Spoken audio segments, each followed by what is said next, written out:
Chapter 126. Divination isn't all-powerful. Sis, you worry too much. No, you're just so meticulous. Klein was suddenly energized. He smiled and said, Melissa, your concern is very reasonable. It's true that I'm actually a little hungry. Yeah, let me change and take a shower. Although his mouth was already watering, it was even more important to confirm instigator Trissy's whereabouts. No one knew what insane measures that bastard would take in order to exact revenge on society. Okay, Melissa didn't lift her head, but continued her revision. Tab, tab, tab.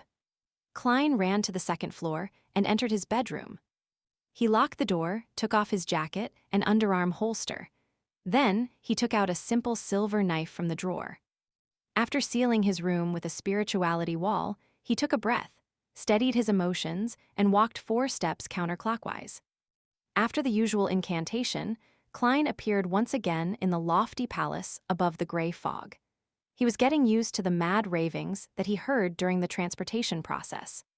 Having completed a few rituals that day, he massaged his temples as he was slightly tired. He willed a piece of brown goatskin to appear on the long bronze table.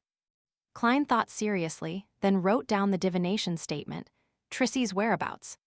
He wasn't sure if the name was written correctly, but he could use the girl's appearance and other detailed information as a guide as well.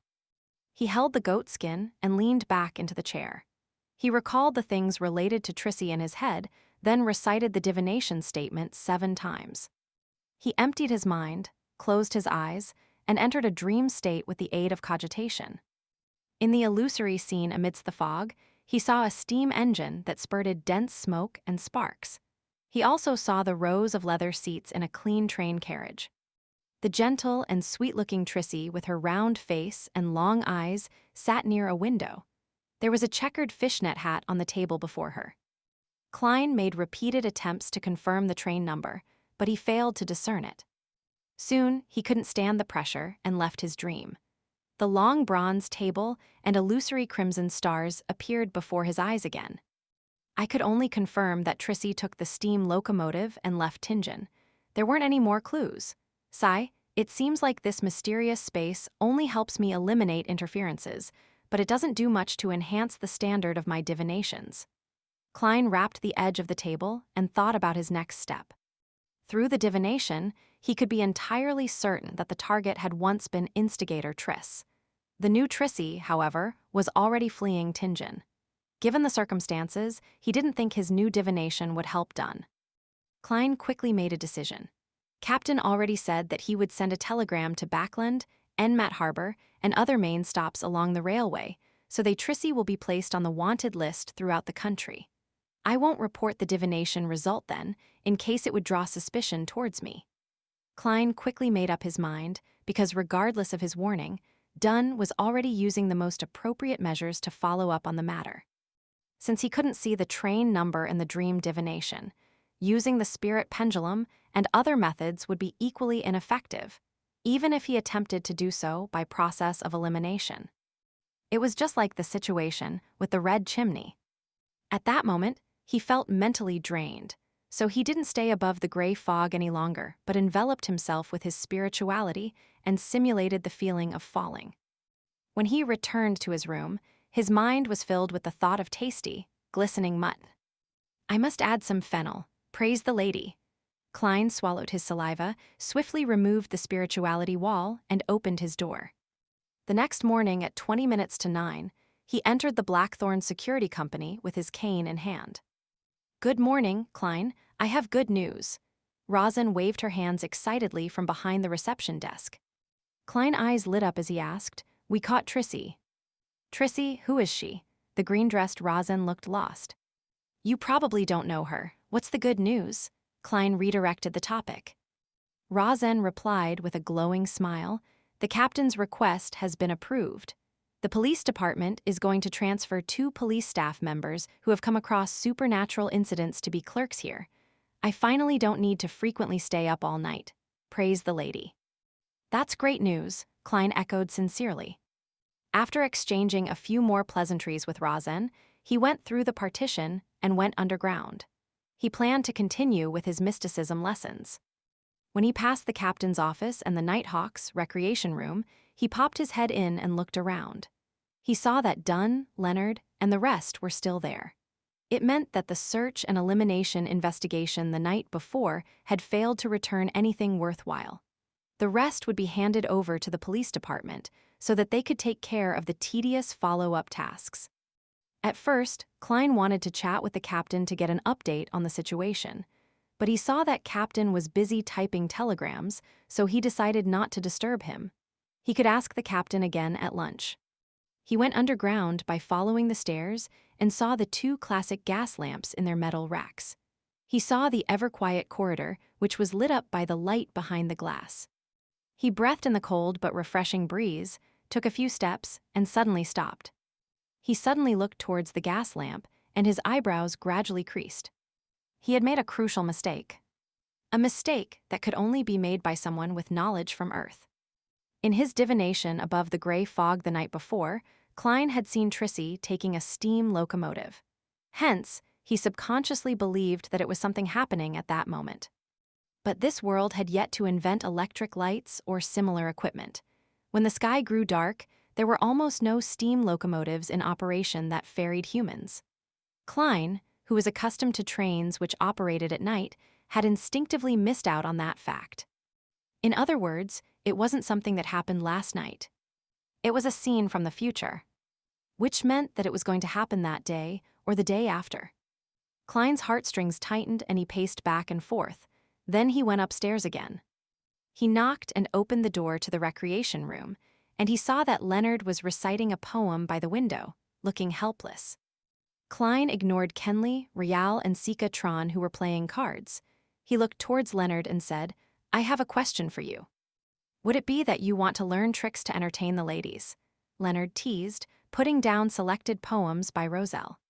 He exited the recreation room and followed Klein halfway down the stairs that led underground.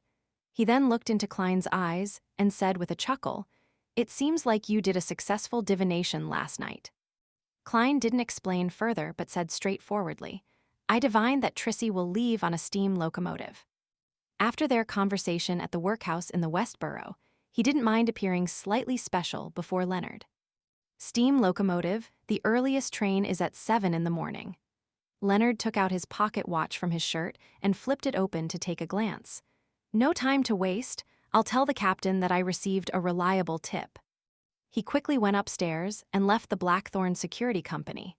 After waited downstairs for a few minutes, he returned and went into Dunn Smith's office. Klein heaved a sigh of relief and watched the captain send a telegram after gathering the other Nighthawks who were playing cards. They soon left out the door. Recalling what happened earlier, he felt conflicted. It was a different lesson than the one he received from the death of the suited clown. He had committed a mistake with similar characteristics, which made him seem to understand this lesson more, leaving a deeper impression on him. Turning past the armory and entering the duty room, he took off his top hat and coat, then hung them onto the clothes rack naturally. Old Neil had just finished making himself some hand-ground coffee. He happily took a sip and asked, "Would you like one?" "All right." Klein sat down, as carefree as if he had returned home. Old Neil glanced at him and frowned, quipping, "Still 3 cubes of sugar with a spoon of milk. You're such a sweet tooth. This is harmful to your teeth and your body." No, I only like it sweet when I'm drinking coffee. When I have grilled steak or roasted meat, I prefer rose salt, black pepper, fennel, and other condiments." Klein always believed that he was a fan of all flavors. Old Neil finished the coffee quickly. He pushed it over and said, "Do you want to take a break or start straight away?" "Let me settle down for a few minutes. The captain and the team got a tip about Trissy's whereabouts, and they are on the way to the steam locomotive station. I wonder what the outcome will be." Klein sighed. Old Neil clicked his tongue and said, "Is the tip detailed enough? Are they sure which train it is?" "No, it's not confirmed," Klein said, pursing his lips. Old Neil suddenly laughed. Under such circumstances, the possibility of failure is much higher than success. Trissy should be a sequence 7 beyonder, and a beyonder at that level won't be captured so easily. Don't rely on divination. Divination isn't all-powerful. You'll only obtain symbolic signs which are very easy to interpret them wrongly or ignore something. Klein recalled the mistake that he made this time and felt melancholic. He nodded sincerely. Yeah, divination isn't all-powerful. After he said that, he sighed. His mind, body, and soul suddenly entered a magical state. He leaned backwards slightly, intending to let out a breath. Just then, he suddenly heard an illusory shattering noise in his ear.